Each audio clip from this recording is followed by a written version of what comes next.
guys, I know I haven't done a video in a few days. I've been dealing with some loss. So I've talked about my friend David a few times, and I know that I told y'all that I was going to get a video when we went to McCoy's and got all those cattle panels, and when you're trying to get out of the truck and get in another truck and open a gate, and I just completely never grabbed my phone. Some of you may have seen David in some of Lester's videos where he's brought him like rock or some kind of, ground driveway material because he had a dump truck.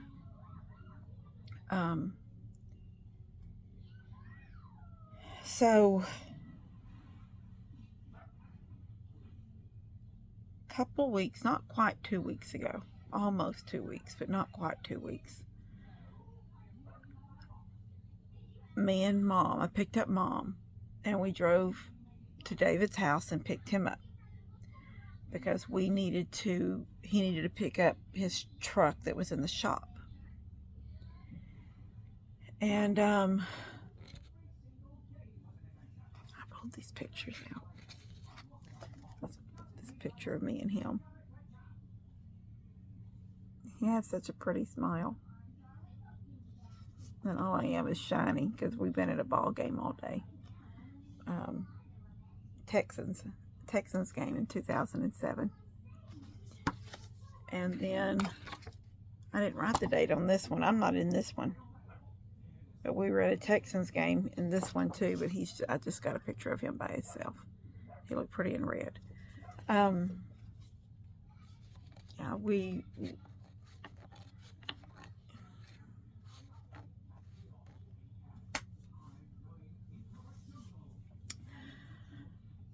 Anyway, so when we picked him up to take him to pick up his truck,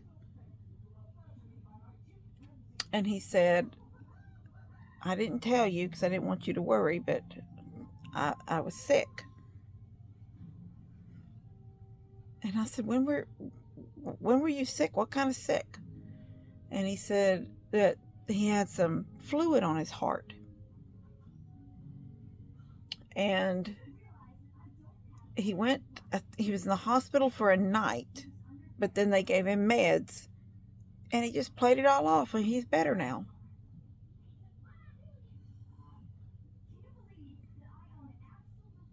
And we talked about that for a few minutes, and then I Googled it when I got home just to see what that was, and it's not uncommon. And evidently we all have a little bit of fluid that leaks from something, or one of the valves or something, but a lot of times it is just corrected with medicine. But it did give some things that could happen, but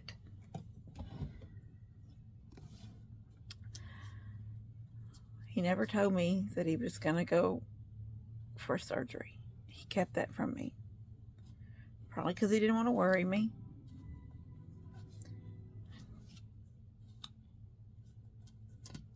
He was really always trying to keep me from being sad about something. I had a friend named Ollie, a lady that I worked with. She was older than me, more like Mom and Dad's age, but for some reason we just clicked. We just had a really good time. When I went to work in the cafeteria at the high school in Cleveland. That's where I met David as a friend, because I knew David from school. We went to school together. He's 2 grades ahead of me, but he was also a friend of Lester's. They played ball together, and Lester also, they were like workout buddies for several years. But when we got close, it was funny. I'll tell y'all this story. So, I was working in the cafeteria, and I did snack bar. Me and one other lady were in over snack bar. And so snack bar consisted of hamburgers, burritos, and then you had the lunch line down there where it was that plate lunch that, kids had to get if they had a ticket or whatever. Um, so I worked the snack bar. And I was working the snack bar one day, and David come walk. I could see him talking to a couple of coaches. David worked, at the time, he did not drive a bus. Now, he drives a bus now, or he did drive a bus. But at the time, he wasn't driving a bus. He had his dump truck. And, but at the school, he worked in the maintenance department, but over athletics. So he was over everything in the field house, like with the equipment, keeping the equipment up and running, working for the boys, and anything to do with the track, the football field. He was in charge of keeping the football field. He liked the grass had to be just so high, and he kept the. I mean, he just did so much. Only in athletics. Anyway, I seen him. I was waiting on some kids, and then him and a coach kind of walked by, sort of went between the line of the kids, kind of broke the line up as they walked by, talking. And he kind of glanced over, and then he seen me, and he kind of waved at me, and I waved at him, and I just went on back to working. And a little bit later, I guess he come to the school to talk to the coach about something, the athletic coach. Because David was also on the field. David was a big kind of, in high school football. So even though he was maintenance on Friday nights, he was on the field with the coaches. He was full coach get up and everything. I would say, I guess he was kind of like an honorary coach. But he was on that field, and he was giving boys advice. And anyway, he come walking over. He got in the sort of off to the side of the line, and he said, "When did you start working in the cafeteria?" And I said, "Well, it wasn't like my first day. I'd been there a couple of weeks." I said, "I don't know, a couple of weeks ago, maybe it was a little bit longer." And we kind of just, talked as I waited on kids. He was just sort of stood over to the side. And then when all the kids got done, the line is like dwindled down to nothing. You're getting that straggle kid that comes up because they want like a real snack, like a little Debbie's cake or something, and an ice cream. So as I cleaned and straightened up and boxed up stuff that was going back, and he just stood and we talked, just shooting the bull about, I don't know, whatever. He asked about Lester. How was Lester? He asked about Lee's mama, Alma, who Lester was married to at the time, and he was telling me a funny story about having to pick Alma up from somewhere and take her, I think, from college, and meet Lester up somewhere, and something, I don't know, Lester. There's no telling what Lester needed help with, but he was saying he had to get pick Alma up and take her to Lester, and we're just talking. And then it just goes like that. He just kind of, and maybe I just never noticed. Maybe he came to the lunchroom every day at that time, and I had just never noticed him before, or he had never noticed me, working there. I don't know. But it got to where he was coming almost every day and standing off to the side and talking as I worked, And then it was so funny because I didn't think anything about it. I don't know. I'm not naive. I don't think I'm naive, but I wasn't catching no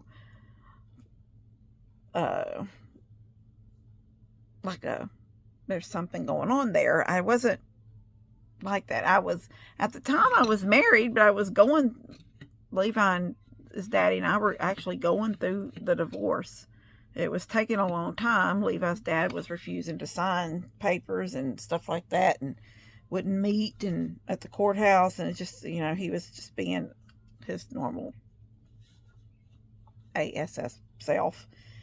But I mean, I just wasn't looking for anything. But so I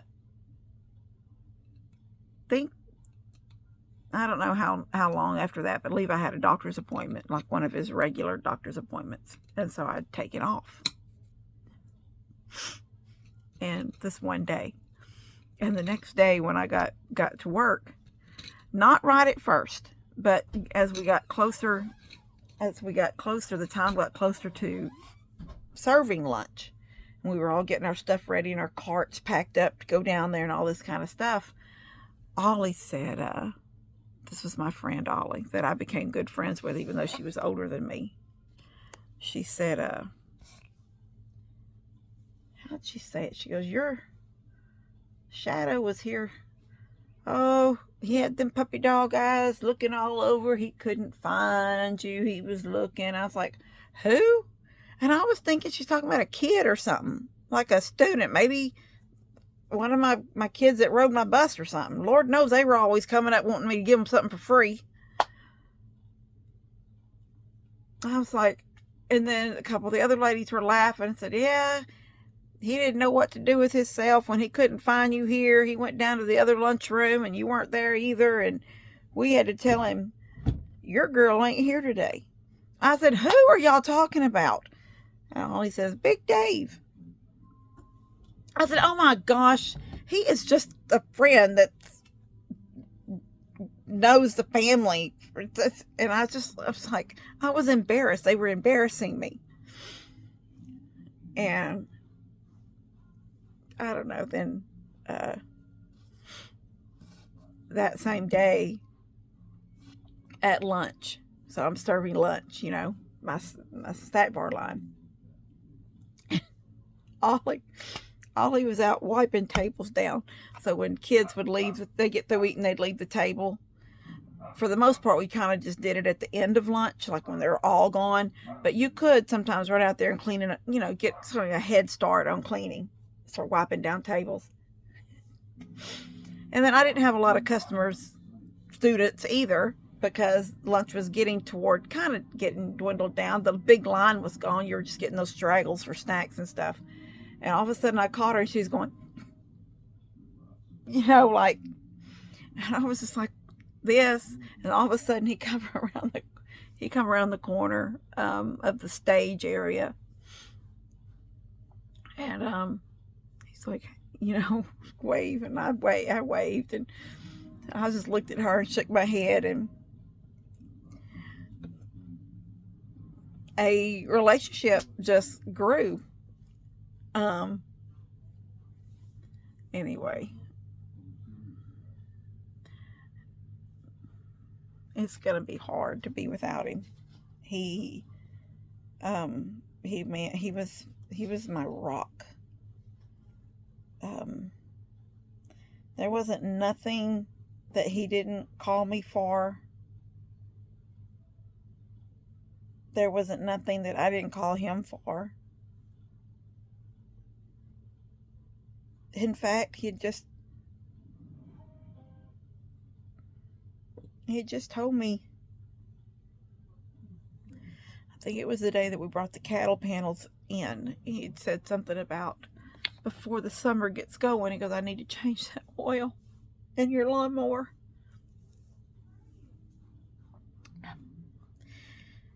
He was just always there.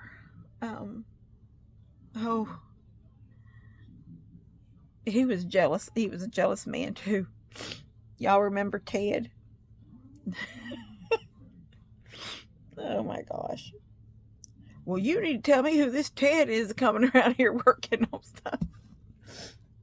David wasn't any kind of a builder. He was more mechanically inclined, I guess. Motors and, I don't know, that kind of stuff. He wasn't a builder. In fact, just a few months before his mother passed, he had me draw up some plans to build her a deck like mine. Just a deck, no roof over it or anything, just a deck outside of her back door. But then she got sick and passed. And he never did it. But yeah, we went through a whole lot of stuff together. And he was funny. I'd laugh at him all the time, especially when he was acting jealous of somebody, because I'm not that person. You don't have to be worried about me. And he was like, oh, this man just coming around here working on stuff. I said, that man is the same age as Buddy, and he brings his uncle and his son with him, and his brother. Ted would bring his brother, and his brother was kind of, I think, a little bit on the spectrum. I was just like, and his girlfriend. It was just funny, and I just laugh at him because he was so funny about that stuff. But 25 years. We're never married. And as we got a little older, our life kind of just went in a way where we were just really good friends, and still would do everything and anything for each other. And I'm not ashamed of myself, but I wish I'd got him in video where y'all could see him and get his sense of humor. He told me one morning he was fixing to get on his dump truck after a bus run, and I said, do you want me to bring you some breakfast? He was going to go straight from the bus. And during the day, because he was still working, no, he may have been retired. Well, let me say just this. On the days that he had a big dump truck job, he would take off from the maintenance department. So he would still drive his morning route, and then he would just take the rest of the day off to do his dump truck, and he would get it done, however many loads he had to take someplace. He'd try to get it done before he came back for his evening bus route. So this one day he was just going to do his bus, and he got to get straight to his dump truck because he had several loads he had to get done in that time frame of between the bus runs. And I said, well, I'll just bring you some breakfast. And so I went to McDonald's, and I got their breakfast burrito breakfast with the egg and stuff. And then I got 2 frappes, the caramel frappes. I never liked the frappe with the Cool Whip. I didn't get Cool Whip on them. That's how they normally come. But I just like 2 caramel frappes with chocolate drizzle, no Cool Whip. And so when I pulled in, and he'd already started his big dump truck up. He was ready to go, and just waiting for me to bring breakfast. So I pulled in, and I went it down really fast, and he come walking up, and I said, here's your breakfast, and here's you a drink.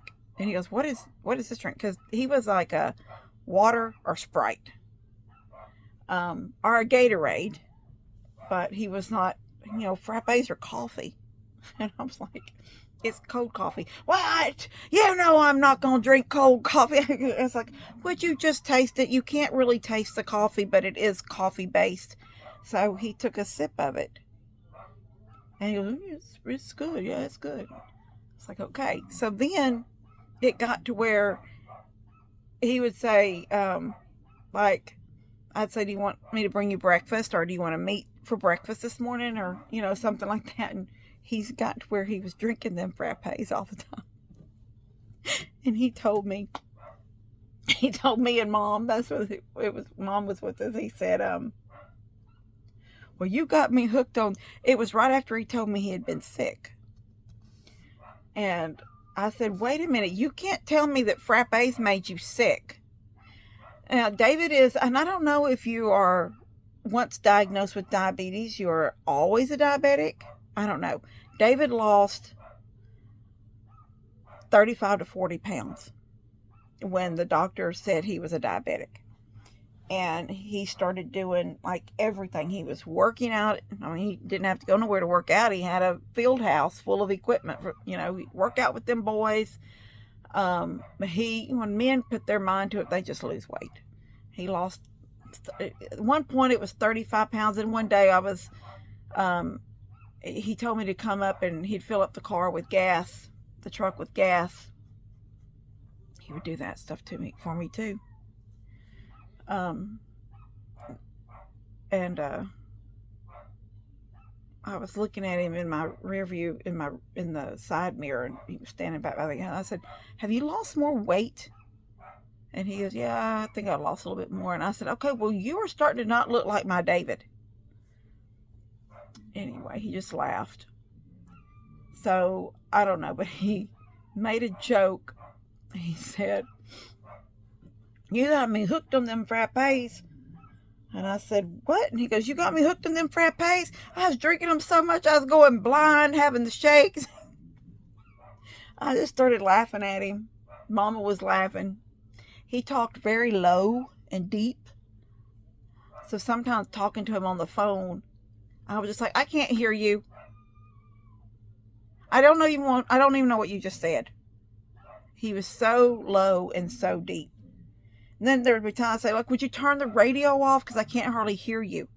And he'd say something, "You just need to get a hearing aid." And I said, "No, you need to speak up. I can't hear you." We are loud. We are a loud family. He was not a loud guy. And Mama was saying, she said, I've seen that the school posted something, like losing an employee, and gave like this little thing about him, had his picture. And she said that everybody loved him, Kim. And I said, "Yeah, everybody loved him." I said, but again, none of them had to deal with him when he was mad at me for something. Because he would say the most weird things when he was mad. Just like, he would say thug things. I don't know how to say it. I would never use the words he used because he's a black man, and they tend to have a privilege of using words that I would never use.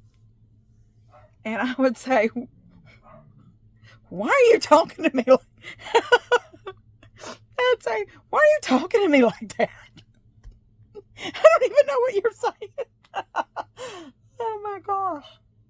Oh, I do wish y'all had seen him, met him, even in a video. It would have been short, and he probably just would have been saying like hi or something, because he wasn't really into probably being really filmed. But he was wonderful. He was so wonderful. And I am going to miss him. I'm going to miss him so bad. And I try really hard not to. I've cried, and I haven't slept, and haven't slept for 2 nights. There's just something. It's like it didn't happen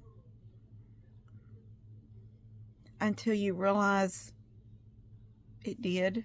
I don't know if that doesn't make sense.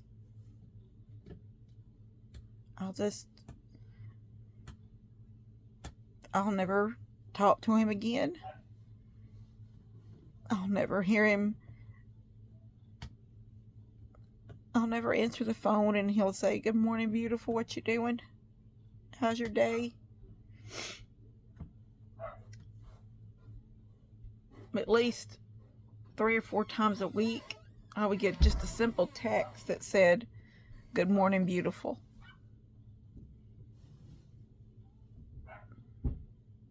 I'm going to really miss him. Really, really miss him. I've lost grandparents, and I've lost great-grandparents, and I've lost a goat. But I know that there are some of you guys, I read your comments. I read some of you have lost husbands, and I could only say that could maybe be close. He meant everything to me, and I know I meant everything to him.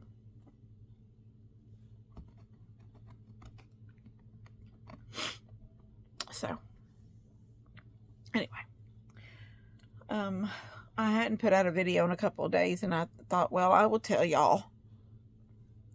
Share everything else. Why not share this? So, y'all can pray for me. Pray for Tony and Buddy. David was the stepdad without being the stepdad. If you know, neither one of my boys had good daddies. They weren't around either. And David was, he was, he'd fix it. He'd fix it. And he was so funny. Like, Tony probably was the worst. You just never knew what Tony's problem was. His tires were probably bald, but I remember Tony calling me, and he said, "Mom, can you call Dave and tell him that I had a blowout, and I got a friend to come pick me up, and the Durango is sitting at the gas station on the corner of, and I was like, okay. So I called David, and I said, "Hey, what are you doing? Tony done had a blowout." And he goes, "All right, I'll pick you up in a little bit." And David was one of these guys. This was the man in him. So he opens the back end of Tony's, the thing in the door in the back, and there's a tire. It's the spare, and it's flat. I said, "I'm so sorry." And he jacks up and takes that tire, the one that's on off. So now he's got two tires in the back of his truck, two flat tires. The one that was flat didn't look bad, but there had been something wrong for it to be flat. It had like tread and stuff. And then we drove to a couple of different tire shops, and nobody had that size tire. So he ended up going to Walmart and buying 2 new tires. And I said, "Don't get him 2, just get one, get him back on the road, and let him buy the other one." He goes, "I'm just gonna get these tires put on here right now and be done with that. If he has another flat, he'll have a good spare." That was David. But then we get back to the Durango, and he's putting the tire on. Put the other tire in the back end. He put that tire on. Then he tells me to pop the hood. So I popped the hood. And so we had to leave again because he was low in oil and he was low in water. But David had the same faith that I have. That saying that tells you God did something because of something. It took almost 4 quarts of oil in that Durango. And it took he bought 2 gallons of water, the jugs of water, and I don't remember how much water it took. But he said the same kind of stuff that I said, I would say. If Tony God had a hand in that, because if he hadn't have allowed Tony to have a flat, then he would have kept on driving and burned the engine up. So that was David. Anyway, I'm going to miss him so much. That thought of never meeting him for breakfast or never going out to eat again with him, never laughing at something that he's constantly saying things that were funny, but he didn't mean them to be funny, but they came out funny. He had me, I always laugh at something. And he's one of those people that's pulled in 100 different directions. Bothering him no more. He don't have me bothering him, although I don't think he ever, I know him. I know he never looked at anything I did as she's a pain in the butt. Oh, he may have thought I was a pain in the butt sometimes. I'm gonna miss him. I'm gonna miss him a whole lot. Anyway, I'm gonna go. I love you guys. And you guys just always tell your loved ones, your significant others, how much you love them, how much you appreciate them, because we just don't know when Jesus is going to say, we're ready for you. All right. Bye, guys. Love y'all. God bless you.